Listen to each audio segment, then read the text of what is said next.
इसलिए हम लोग आँख में आंसू के बदले खून गिराकर अभी हम लोग अड़ेंगे, लास्ट तक हम सभी बहनों का चैन मुक्त हो जाएगा, लेकिन हम लोग आपस में मुक्ति जानते हैं, चैन मुक्ति एक रामबाण दवाई है जो एक डरवाने का, बाकी कुछ बहुत दिन से रहने के बाद सरकार कैसे उनको रवैया देखले बनी नहीं सुनबे ना करो साफा ना, एकदम हम लोग तो सरकार के एकदम नाम सुनने तक ले नहीं चाहते। जब तक सरकार हमारी मांगे नहीं पूरी करती है तब तक हम लोग हड़ताल पे डटे रहेंगे, बिना कुछ लिए हम लोग लौटने वाले। गलत भी किया जा रहा है। गलत ये है कि एक सेविका को वापस हड़ताल से कराकर अब उससे कई सिग्नेचर कराया जा रहा है। मेरे कितने बहने, इतना बहने हमारा लाठी खाई है पानी के बौछार से, उसमें मिर्चा भी डालकर शहीद है उसके छोटे छोटे। सभी बहनें आज 62 दिन से हड़ताल पे हैं, फिर भी सरकार कान में तेल डाल के बैठी।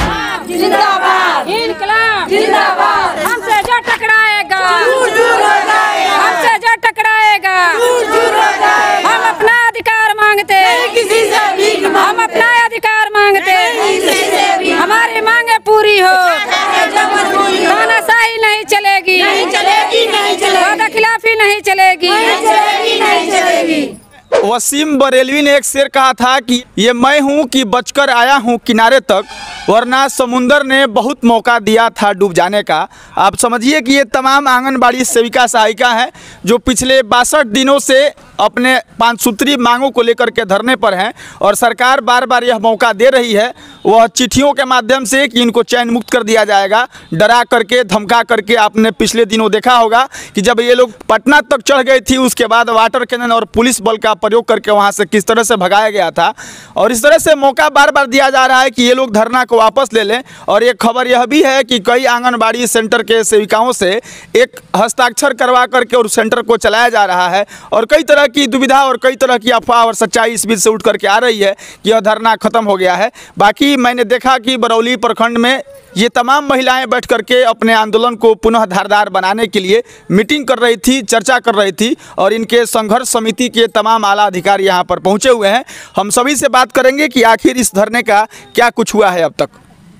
जी सर, मेरा नाम नीतू कुमारी हुआ, मैं बरौली प्रखंड से प्रखंड अध्यक्ष हूँ और हम सभी बहनें आज 62 दिन से हड़ताल पे हैं, फिर भी सरकार कान में तेल डाल के बैठी हुई है। हम लोग के मांगों पे विचार नहीं किया जा रहा है और ना ही हम लोग हमारे संघ से वार्ता किया जा रहा है।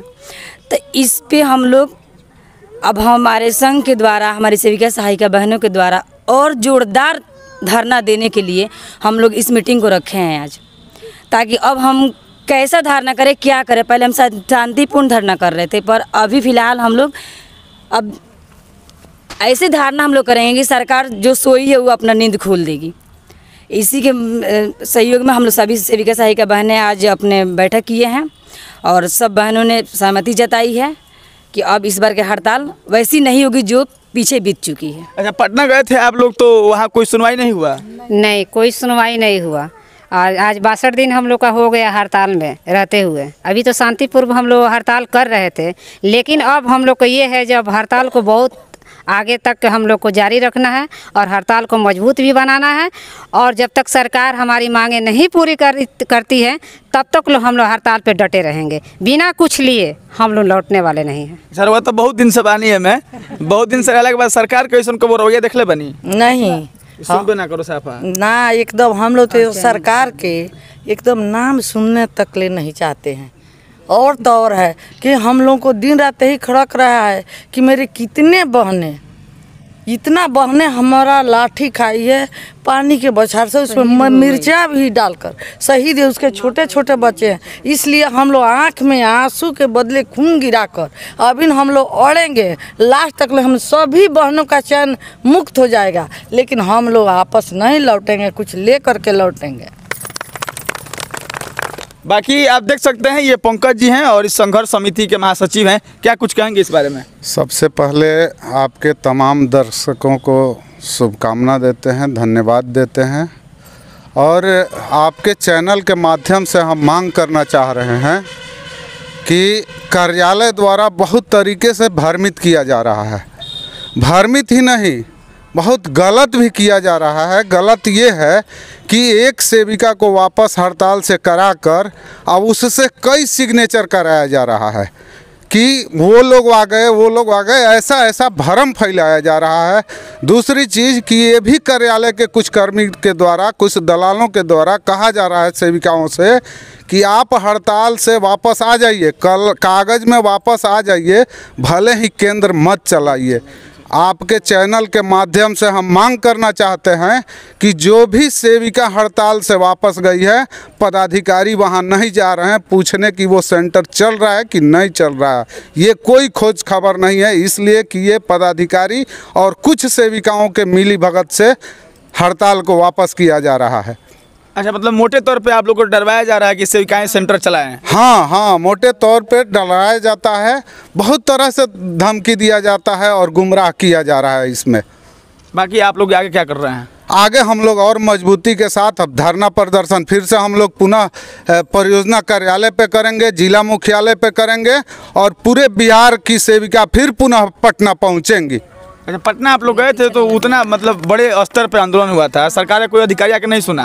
नहीं, सरकार का अधिकारी नहीं सुना, लेकिन विधानसभा में हम लोगों की आवाज़ गूंजी और विधानसभा 2-2 दिन स्थगित हुआ। हमारे जो पक्ष के विपक्ष के लोग, जो विधायक थे, मंत्री थे, वो आवाज़ उठाए, लेकिन नीतीश बाबू हमारे कुंभकर्णी निद्रा में सोए हैं। तो अबरी हम लोग पटना चढ़ेंगे तो नीतीश कुमार जी का कुंभकर्णी निद्रा भी टूटेगी।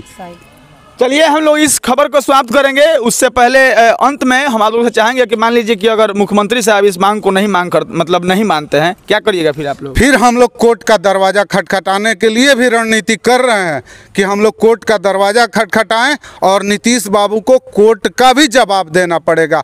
जितनी भी ये चैन मुक्तियाँ हो रही है, पदाधिकारी हमारे कर रहे हैं, ये चैन मुक्तियाँ का भी पदाधिकारी को जवाब देना पड़ेगा। अच्छा, आंगनबाड़ी का नियोक्ता केंद्र सरकार होता है, चयन मुक्त कोई कर देगा? नहीं, चयन मुक्त आंगनबाड़ी का जो नियोक्ता होता है वो आंगनबाड़ी के पदाधिकारी नहीं होते हैं, आंगनबाड़ी के लाभुक क्षेत्र के लोग होते हैं, जिसका हम लोग विकास समिति के नाम से जानते हैं। विकास समिति के सदस्य होते हैं, आम सभा करके इन बहनों का चुनाव होता है और उसमें से ये लोग चुनकर आती हैं सेविका और सहायिका, और नियम का धज्जियां उड़ाते हुए हमारे पदाधिकारी लोग चयन मुक्त कर रहे हैं। ये तो गजब मानवाधिकार का उल्लंघन है। पदाधिकारी कह रहे हैं कि पोषाहार के एथी में हम इनको चयन मुक्त कर रहे हैं, लेकिन ज़रा सोचिए, आपके माध्यम से हम सभी ग्रामीण को भी बताना चाह रहे हैं कि जो भी मनरेगा का भी मजदूरी है वो भी इन बहनों को नहीं मिल रहा है।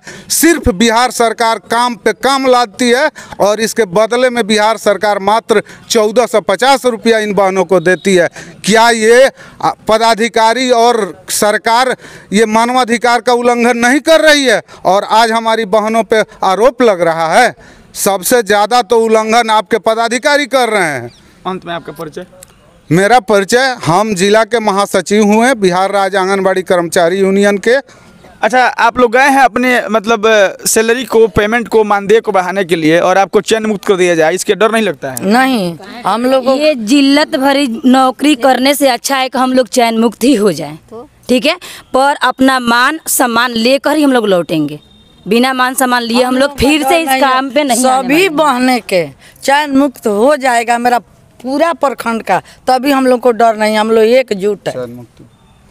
चयन मुक्ति जानते हैं? चयन मुक्ति एक रामबाण दवाई है, जो एक डरवाने का, बाकी कुछ नहीं। हम लोग और मजबूत जो परियोजना, जो पदाधिकारी 1 या 2 चयन मुक्ति कर रहे हैं परियोजना लेवल पे, जुर्म तो सब सेविका करी कि सब लोग हड़ताल में था, तो 1-2 को करने का क्या मतलब? ये तो डरवाने का तरीका है कि डरवाएंगे, 1-2 करेंगे तो 10 को हम वापस कराएंगे। कुछ गुमराह करके करा रहे हैं, कुछ डरवा करके, कुछ धमका करके। चयन मुक्त क्या मतलब यही है, यही कर रहे हैं लोग। इस तरह से कितना चयन मुक्त हुआ है पूरे जिले? अभी टोटल हम 51 चयन मुक्ति गोपालगंज में हुई है।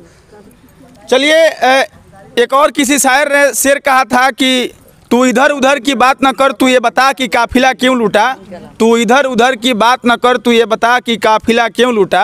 मुझे रहजनों से गिला नहीं, तेरी रहबरी पे सवाल है, तेरी रहबरी पे सवाल है। जब भी कोई सरकार इस तरह के आंदोलनों को लेकर के जब वार्ता नहीं करती है, इनकी समस्याओं का समाधान नहीं करती है, और फिर उसी सरकार को तानाशाह कहा जाता है और बाद में यह सवाल जरूर पूछा जाता है कि मुझे रहजनों से गिला नहीं और तेरी रहबरी पे सवाल है, तेरी रहबरी पे सवाल है। बाकी मिलेंगे हम किसी नए वीडियो में, तब तक के लिए धन्यवाद।